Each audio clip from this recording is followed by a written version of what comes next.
In today's video, I will be showing you how to fix PUBG Mobile app not working problem. So the answer is easy. Just go to the settings and then scroll down to the apps section, and then go to the search and search PUBG Mobile,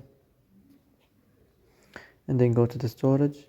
And here you will find this clear cache option. Click on it. Now you can go check it if it worked, and if it didn't, you can try to restart your phone or turn the Wi-Fi off and on, or the Bluetooth or the airplane mode. Also, you can try to clear data, but be careful. If you clear data, all these applications data will be deleted. This includes all files, the settings, the accounts, the databases, etc. So be careful if you want to clear your data.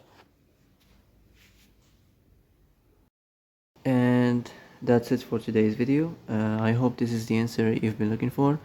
If you like this video, don't forget to like and subscribe, and see you in the next video. Thanks for watching.